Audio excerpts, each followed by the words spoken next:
नमस्कार। आज का हमारा टॉपिक है factors affecting distribution of population in India. Bharat में जनसंख्या के वितरण को प्रभावित करने वाले कारक।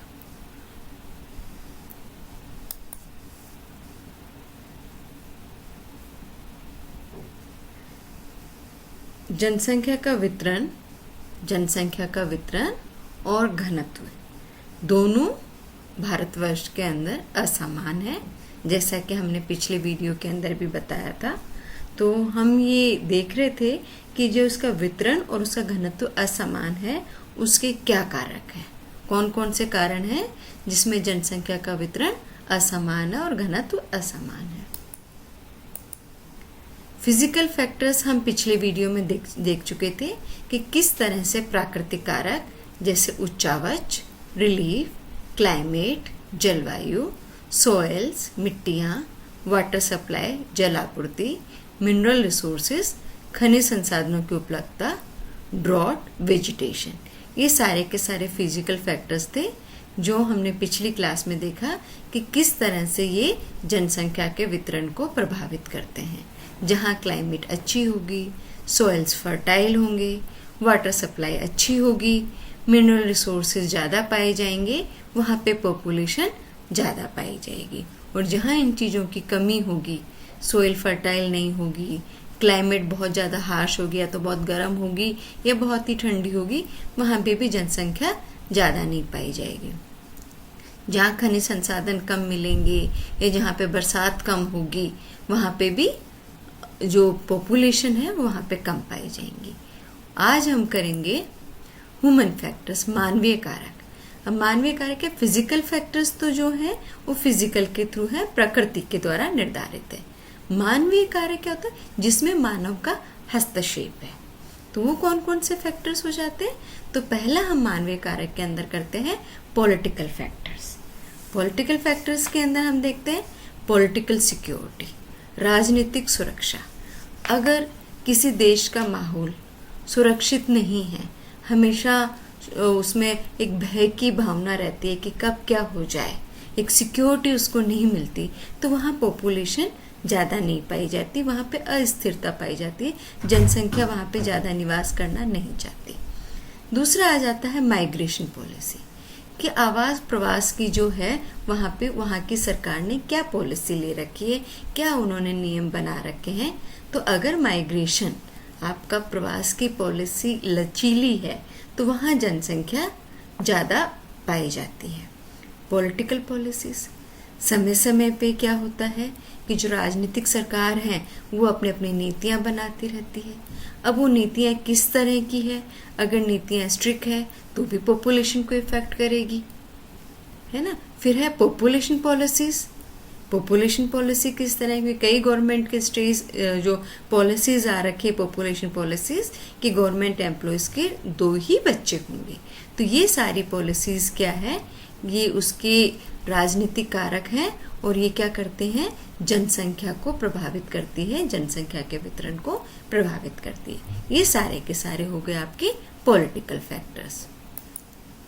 फिर इसके बाद में आ जाता है सोशल फैक्टर, सामाजिक कारक। फिर आ जाता है कल्चरल फैक्टर, सांस्कृतिक कारक, इकोनॉमिक फैक्टर्स, आर्थिक कारक, हिस्टोरिकल फैक्टर, ऐतिहासिक कारण, जनांकी कारण। अब सोशल फैक्टर, सामाजिक कारक। सामाजिक कारक के अंदर क्या होता है? हमारे बहुत से रीति रिवाज होते हैं। यहाँ पे जो मेन डोमिनेटिंग सोसाइटी है, तो उसके अंदर क्या होता है? लोग बाग गाँव में रहते हैं और जो संपत्ति है वो फादर से सन के पास में आ जाती है। अब तो डॉटर्स के पास में भी आने लग गई लॉ के थ्रू। तो उसमें क्या सोशल फैक्टर्स क्या हुआ? फिर वो वहीं के वहीं रहते हैं, वो दूसरी जगह नहीं जा पाते। एक जो ज़मीन है वो ज़मीन फादर से बेटे के पास आ जाती है, फिर उसके बेटे के पास आ जाती है। तो सामाजिक जो कारक है वो भी क्या है कि वो उसको बांधे रखते हैं। दूसरी चीज़ क्या होती है? तो सोशल फैक्टर्स के अंदर हम कह रहे थे कि जो हमारे संयुक्त परिवार प्रणाली है, उसके अंदर क्या होते हैं कि कि परिवार के सभी सदस्यों को पैतृक भूमि के समीप ही रहने की प्रवृत्ति होती है और अनंतर जाने पर सामाजिक प्रतिवर्तन अच्छा नहीं लगता, उसके ऊपर समाज का प्रेशर रहता है कि वो अपने घर से दूर ना जाए। आदि परंपराओं ने जनसंख्या को कृषि भूमियों पर घनीभूत होने में सहायता दी है। तो उससे क्या होता है, वो पर्सन अपने घर के पास में ही रहता है।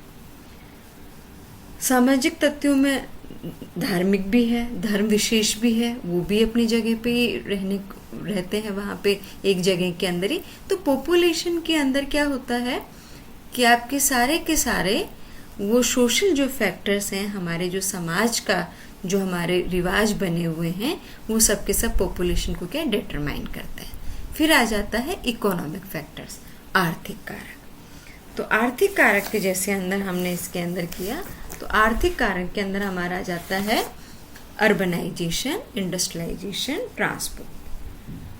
तो जो परिवहन के साधन है, ट्रांसपोर्टेशन है, तो परिवहन के साधनों के विकास के साथ साथ जनसंख्या में भी वृद्धि हुई है। जैसे जैसे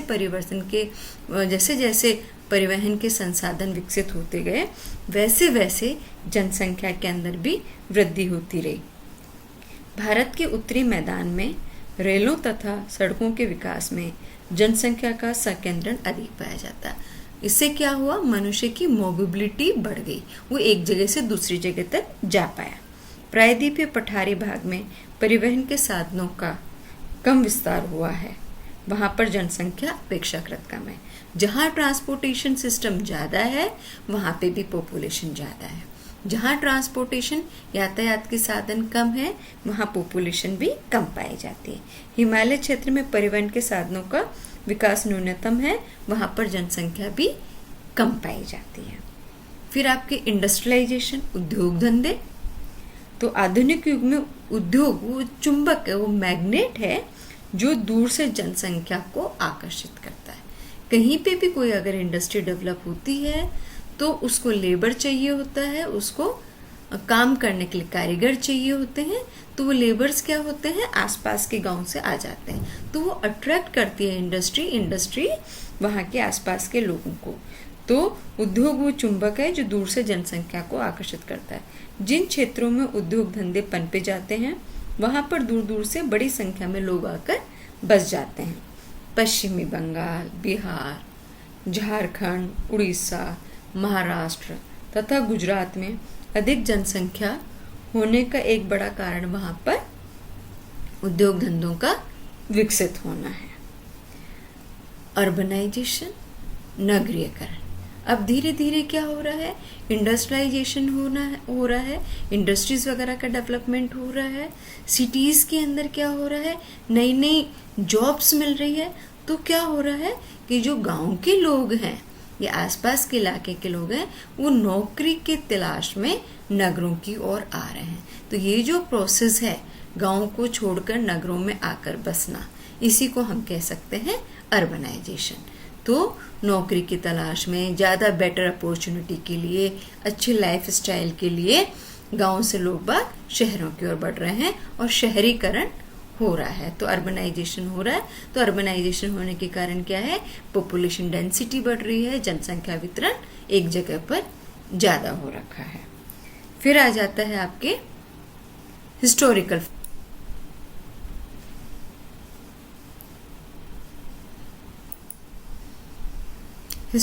फैक्टर्स, ये ऐतिहासिक कारण।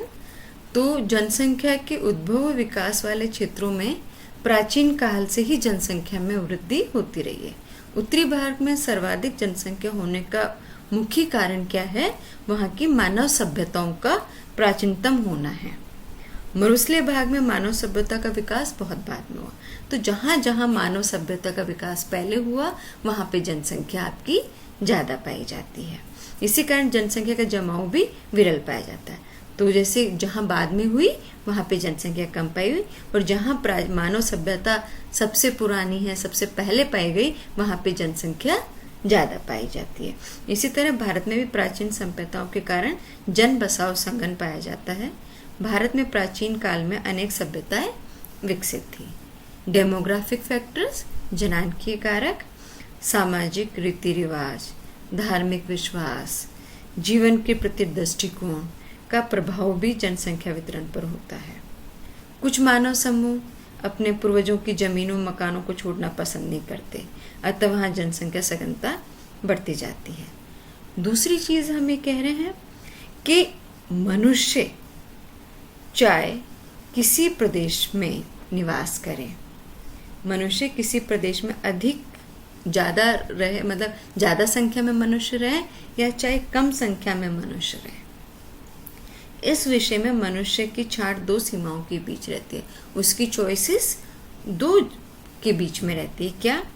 एक और वातावरण के द्वारा निश्चित की हुई सीमा होती है, एक जो हमें प्रकृति ने दिया है, हमारा जो फिजिकल इन्वायरमेंट है, एक वही जो हमें वातावरण के द्वारा निश्चित की हुई सीमा होती है, जो हमने फिजिकल फैक्टर्स देखे, वहाँ की जलवायु कैसी है, वहाँ की मिट्टी कैसी है, जल आपूर्ति है कि नहीं है ना, ये सारे के सारे फैक्टर्स क्या है, हमें प्रकृति ने दिए हैं। तो एक और वातावरण के द्वारा निश्चित की हुई सीमा होती है, वातावरण ने हमें डिटरमाइन कर दिया है कि भाई यहाँ की क्लाइमेट कैसी है, यहाँ ये गर्म प्रदेश है कि ये ठंडा प्रदेश है। दूसरी, एक तो फिजिकल ने, एक तो हमें प्रकृति ने दिया, दूसरी ओर उस प्रदेश की सरकार द्वारा निश्चित की हुई नीति। दूसरा पॉलिटिकल, ह्यूमन का आपका आ गया, दूसरा पॉलिटिकल या ह्यूमन भी उसके अंदर आ गया। उसमें क्या है कि वहाँ की जो गवर्नमेंट है, वहाँ की जो सरकार है, उसके द्वारा निश्चित की हुई नीति। अब वो सरकार द्वारा निश्चित की हुई नीति हो सकती है, सोसाइटी के द्वारा की हुई पॉलिसी हो सकती है, छोटे लेवल पे हो सकती है और बड़े लेवल पे हो सकती है। बड़े लेवल पे होंगे तो पॉलिटिकल पार्टीज के थ्रू आपके सरकार के द्वारा नीति हो गई, और छोटे लेवल की बात करें तो गांव की सरकार हो सकती है, पंचायत लेवल की हो सकती है। तो वो वहाँ पे उन्होंने क्या पॉलिसी बना रखी है, किस तरह की चीज़ें वहाँ पे कर रखी है, वो चीज़ वहाँ पे आ जाती है। तो जनसंख्या में कुछ समूह अपनी छांट को प्रदेशों में रहते हैं और आजीविका की विधि अपने छांट के अनुसार रखते हैं।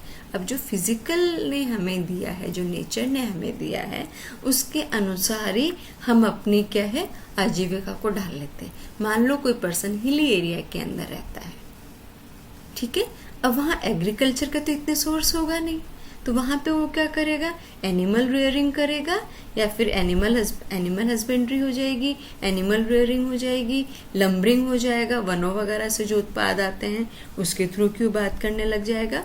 तो फिजिकल इन्वायरमेंट उसके ऑक्यूपेशन को डिटरमाइन कर देता है कि जैसी उसकी चीज़ें जिस जगह पे वो रहता है उसके इन्वायरमेंट में क्या है, उसी के अनुसार वो अपने ऑक्यूपेशन को डिसाइड कर लेता है। और कई बार क्या होता है, वो उस जगह से दूर भी चला जाता है।